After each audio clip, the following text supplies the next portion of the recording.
One Piece. Chapter 11-16. Let's discuss them without wasting any more time.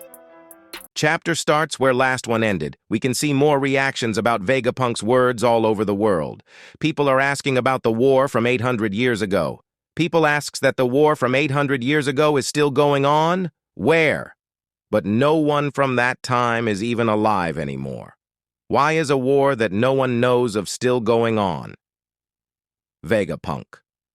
As Vegapunk continues, we see Imu in the room of flowers walking to a portrait of a lady who looks similar to Vivi. Cut to Arabasta. We see Igaram and Karue crying over Vivi missing poster. Pell and Chaka are standing next to King Cobra's tomb. Vegapunk reveals that he realized a fraction of Mother Flame was stolen, and it was used to fuel one of the ancient weapons. Vegapunk says Lulusia Kingdom was destroyed by an ancient weapon activated with my Mother Flame. I'm so sorry for letting the ancient weapons be revived. I don't know who used it, but I'm totally sure the world is at risk of flooding again. In Prudence Kingdom, King Elisabello II asks on of his advisor to check on Lulusia Kingdom at once, since there's no news about Lulusia disappearing. Cut to New Marineford, where we can see Sengoku and Tsuru reactions. Sengoku is stuffing lots of okaki into his mouth in stress lol. We see Akainu too. He's burning a cigar in his hand. Akainu says, "So you are really saying everything." Vegapunk. Back to Egghead Island. Stussy asks Edison to allow her to let Kaku go because she saw Cypher Paul agents falling to the middle of the island with no way to escape. Edison apologizes for ordering her to betray Cypher Paul. He knows Stussy really see them as friends, but her loyalty to Vegapunk is also real. Edison says, "Such conflict in your heart is what makes you human, Stussy."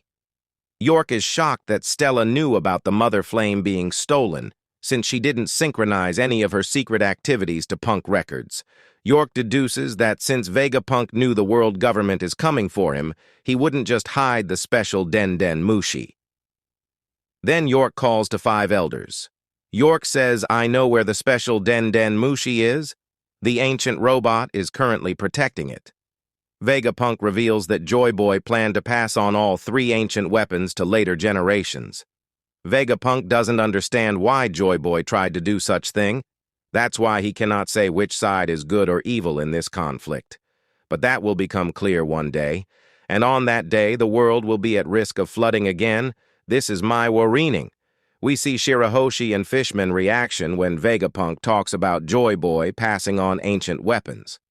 Then Vegapunk message continues. Vegapunk says, "There are still many mysteries about the Void Century, but there is one group of people that knows everything. The Pirate King and his crew." As Vegapunk talks about Roger Pirates, we see Crocus in Twin Cape.